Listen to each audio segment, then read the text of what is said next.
Good afternoon, everyone. Welcome to Toad TV. Cheers. Cheers. I am Mary Beth. I'm Helen. We are the creative hands and minds behind Toad Hollow. I apologize for all this. This is not our usual setup. We're in the midst of rearranging everything, so We have this great big thing here. It's just taking up all the podcast room. So we have to figure it out. yes, until the big thing is going into another room, but it has to be cleared out first, so whatever. You will see it all. Yes. However, for right now, you There's can see all- both of us. In the effort of getting our sewing empire Right. in line. Also, it's not like pointing straight down at us, which it was for a while, which was kind of interesting. All right, so Monday, it's Monday. Welcome to the Hollow. Did we do Creative Hands and Minds? Yes, Yes. right? Okay, so thank you to everybody who came and shopped with us this weekend. Oh my goodness. We have a stack of invoices. It's amazing. Thank you so much. I have been cutting fabric all day, getting fabric ready to go out, and Helen just spent the entire day dyeing breakfast at Tiffany's. Yeah. It was a great weekend, so thank you guys very, Yes, very much. thank you. And to new people who are just joining us that came this weekend, thank you guys. To all our old guys, thank you so much. You guys, really, you're the best. We love you very, very much. So, all right. Big reveal this weekend was we dyed the yarn. If you didn't get a chance to join us, the video is on our YouTube page, so you can go and see it. We picked, are you surprised? Both the colors. Was anybody surprised other than me? Right, the votes came out relatively even, so we said, all right, we'll do both of them. Yeah. Here are the inspiration pictures. So we had the spooky hallway and the moon in the tree. Helen decided to name it Moody Moon. Yes. And, all right, so here we go, because I know somebody once said that we go quickly. So this is the spooky hallway. Oh my gosh, there we go, okay. Oh my God, I love it. So it's all shades of blue leading into a gray. Okay. Okay. And then this one's the Moody Moon, which is peaches and purples with grayish undertones. So I give ourselves a big old thumbs up. I think we did a very good job. Oh, A++, baby. A++. That's gorgeous. I mean, that is really spectacular. And they matched fairly well. Yes. So. No, they came out beautifully. All right. So those are available now in the shop. And Breakfast at Tiffany's in the Garden State, which were the show colors, are also now in the regular rotation. So they're available in the shop as well. Yes. And as you know, we opened up everything again for dye to order because we were doing the 2 shows back to back. We are closing that. So if you have something that you want, let us know, because we are going to go down to just whatever we have in stock.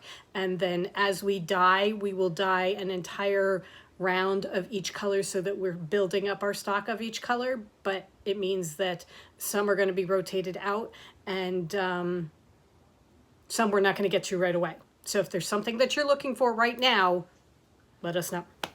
Yeah. And I mean, the good news about doing it that way is now everything will go back to being ready to ship. Right. And there won't be such a long delay in getting yarn to people. Right. So Okay. unless they, pull the wool out from underneath us yet again, quite literally.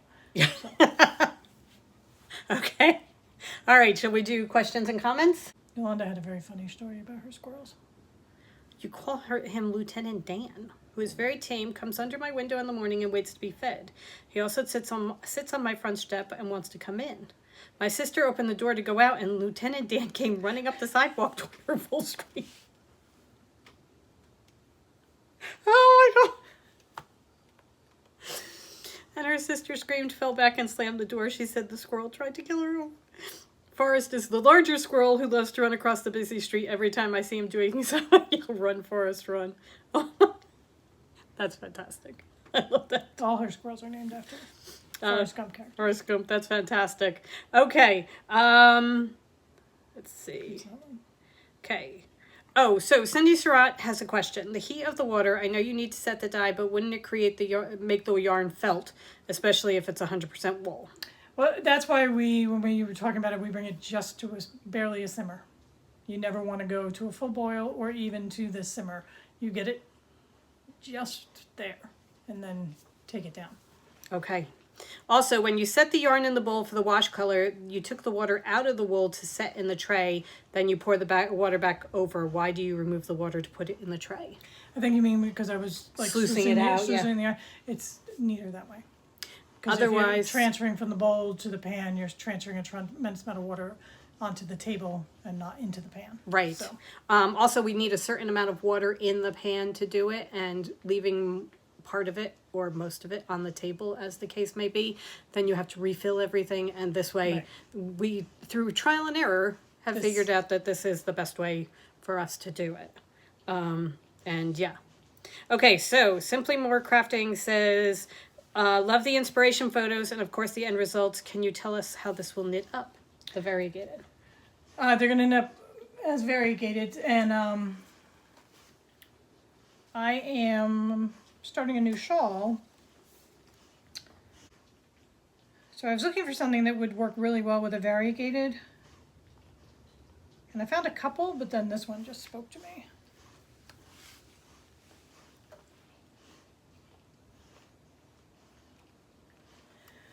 So this is the Nix shawl by Melanie Berg. And Nix is the German word for mermaid, because she thought that it looks like the scales over a mermaid's tail underneath the water. So I thought that was going to showcase these yarns beautifully. So what I'm doing is I'm doing it in New Jersey beaches. And then I chose Moody Moon to be the mermaid. So I have about 100 rows to go before I actually add the colors. So I can't even really answer the question for you yet. That's so pretty. Look how beautifully New Jersey beaches knits up. That is really gorgeous. It's very Irish fishermanish. It is. So hopefully soon I will have it, but it's going to be a very variegated yarn because there's so many colors involved. And the Nix shawl is going to be perfect for a skein like this, a skein like Moonstone, Ursula. The spooky hallway is going to be very well. And I was going to do the spooky hallway. Sorry for the interlude. Everybody and their dog just walked by. It's obviously the end of the workday. Oh my God. All right. So anyway, we were saying the light colors of spooky hallway. With the New Jersey beaches, it would just blend too much. You're not going to get the contrast that you want with the scales, I'll call them.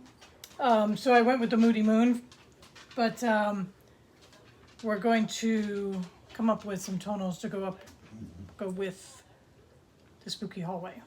Also with the Moody Moon, because we did have, it's coming up. Oh, no. Okay, I meant something existing. So like acorn would be beautiful. Yeah. So you get it'd be like a really kind of seascapey. Just keep in mind that this is cotton, so acorn would be a little bit darker, a little bit brighter. So, yeah. Because I think Carrisford is too bright. Yes. Okay. So, stay tuned for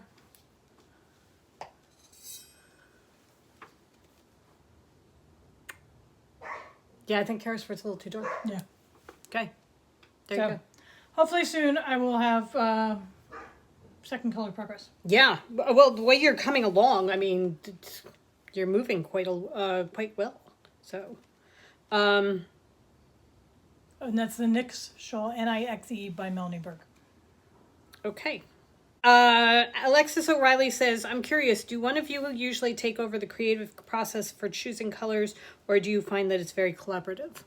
It's very collaborative. It is very collaborative. We both, one or the other will find the picture or whatever is the idea, and then we will show it to the other and say, okay, I'm seeing this, and then we'll talk about, do we want it to be speckled? Do we want it to be variegated? Do we want it to be swirly? You know, all the different things. Do we want this one to be a tonal? So, and then we'll look at it and say, oh, okay, well, let's do this in a tonal to go with it also. So it's very much a collaborative process. Yeah. And if one of us is dying, like in the video I was dying, But if we weren't filming it, Mary Beth would have still come to be part of the putting the dye on the first time to make sure it's coming out the way both of us see it in our heads. Right. Because sometimes one, even though we do talk about it, it's still translating differently. Yes. Oh, yes. We both said, and we wanted to do this one time as a sort of an experiment.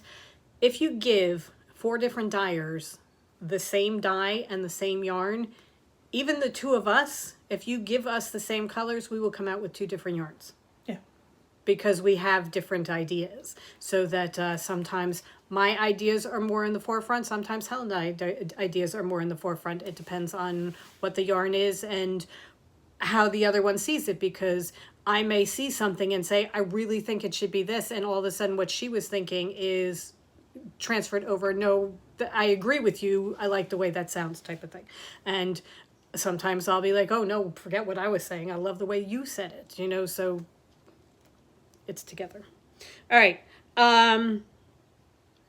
Mary Sarnese says, do you cook your yarn in a microwave, oven, or solar? Also, did you purchase your metal pans online?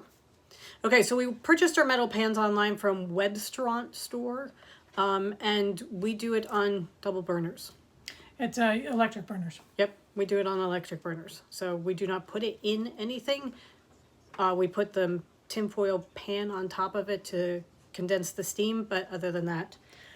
When we first started, we did use our stovetop. We also did it in the oven once or twice. Yeah, but we never really liked that idea of Yeah. using the inside of the oven and then cooking in the oven. Right. So the dye is very fine, so it's not a great idea to have it near your cooking space without fumigating every single time. But more importantly, we cannot get the production that we need Right. from the top of the stove now. We have 5 burners going at one time. So. Also, we don't have a microwave, and we haven't had a microwave for quite a while.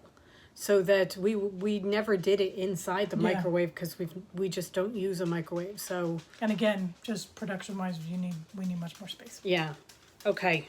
We did do it in a steamer pan one time. I When we remember were first wrapping in it starting, in the yeah. saran wrap and putting it in the steamer pan. But yeah. Okay, Robin Gasser says that's so cool. She's going to have to show her husband because he always has questions on how things are done in the knitting world. We were talking to somebody, I'm trying to remember who. Anyway, I was telling him that we were yarn dyers, and he was just absolutely enthralled with the fact that somebody actually did that for a living. I think it was AT&T. It probably was. Glenda Cornwell says that she enjoyed it very much, and she said because her husband walked through and when she was watching it, and she had to start it over again so he could see it. So, and he actually clapped at the end. He's very impressed. Yes, Thank you so much. That was so cool. Thank you very, very much. That's very sweet. And I love that Boo Boo says it's like a potions glass. Sometimes it very much is. Oh my God, sometimes. I mean, it's like, oh, what would happen if we put this in this? And that is true. And sometimes, I mean, I'm trying to think of a time where it came out that I didn't like it. There are times when it comes out where I like it more than others. Okay, so, and Lisa Blues says that we are color sorcerers, which I am now going to put on my resume because I think that's awesome. So thank you very, very much. Okay, oh, I know, I'm sorry. I know that somebody said, and rather than go back through all of them, somebody said she wondered how the spooky hallway would look with Moonstone.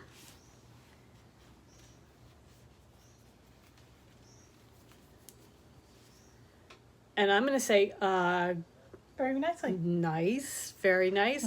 I'm seeing a blue fade. Yeah. So stay tuned because I think we're going to have a blue fade coming up soon because that's gorgeous. That's really beautiful.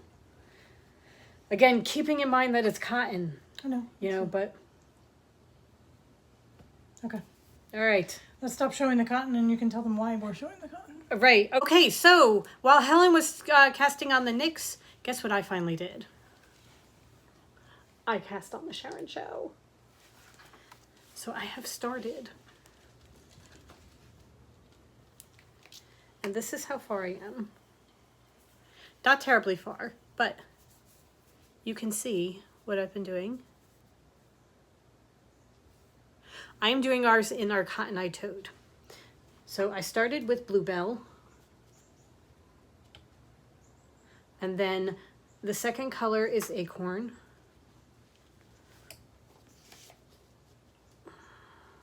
I seem to be tied up. Felix wants to be on camera. Okay, so then I went over into Acorn. So okay, so I have Bluebell and then Acorn, and then my third color is Peter, and my fourth color is Vagabond. So that's what I'm doing. Give the cotton disclaimer again. All cotton-eyed toad, 50% cotton, 50% merino wool. And remember that when we do cotton, it shows up much, much more faded, like denim, like stonewash jeans, because the cotton doesn't take the color the way the wool does. So that's where I am so far. I love this. It's so pretty. It's really, really pretty. It's going to be very soft, kind of like the way I like it. And it's really, really nice. So I started this last night. I'm having quite a bit of fun doing it. So when we were driving on Saturday or Sunday and Helen was trying to figure out what she wanted to do with the new colors, we found a couple of different things that we thought might be kind of fun. So we thought this is the Bee's Knees by Thea Coleman. I just love everything about the sweater and the outfit and everything. All right, so how comfortable does that cardigan look? Yeah. Oh my gosh. Worsted, right? She calls for a worsted. I think we'd have to swatch between our worsted and DK to see what we get for gauge. We thought it would be tweed gorgeous would be perfect. in tweed. Don't you think that would be pretty? In any of the fall tweeds, or Mr. Carrisford in tweed. But actually, any of our tonals in the tweedy toad. I thought that would be so, it just looks so like pretty. such a fun sweater to knit. Okay, you're getting complete reflection of the windows. There we go. That's perfect. Okay. Not only would it be fun, I think it would be absolute creature comfort. You know how Especially in some our DK, because our DK is so soft and squishy. you know how some sweaters are tight in your arms? Mm-hmm. That looks like it's going to be warm and comfortable. Yeah. We're thinking of giving my mom a sweater's quantity in this pattern, because I think she'd have fun knitting it. I'm also thinking of giving Helen a sweater's quantity in this pattern. Helen being you? Yes. Well, I think we can work that out. Okay, and then this is... And then this is the Bavaria shawl by Isabel Kramer. Oh my God. And this, she calls for worsted, but this, I checked the gauge. This is our DK weight, so you'd use our DK. We thought in elderberry, it would just be gorgeous. Okay, so you know we were talking about elderberry, but then I was looking, how stunning would that be in red? Oh my God, that would be gorgeous in red. Also wolf. Yes. That would be so pretty in wolf. Yeah. Mary Beth's going to cast something else. No, Mary Beth is not allowed to, because Mary Beth put up a picture on Instagram that talked about how now all I want to do is socks, because we washed all our socks to get ready for cooler weather. And I said, it doesn't interfere with the 4 sweaters, 2 blankets, and a shawl that I just cast on. I'm not allowed to work on any other sweaters or anything until I finish something. But oh my God, I want that in red or wolf. Oh, that would be so gorgeous. So, all right, guys, remember, we are going off dyed to order. So if you want to do this, let us know. Yep. Okay. All right. Okay. Anything else? No, I think that does it. That does it. Okay. It's like 5:45. We have to like go. 6:15. Is it really? Oh, jeez. Okay. Anyway, we got to go. So we hope you guys have a great rest of the day, and we'll be back tomorrow. Yeah. And tomorrow we're talking about leftovers, mini skeins and leftovers. Yes. What to do with them. What to do with them. You guys wanted to know, and I had a great idea. So I'm going to share it with you tomorrow. Okay. All right? Go forth and create, everybody. Have a wonderful day. Bye.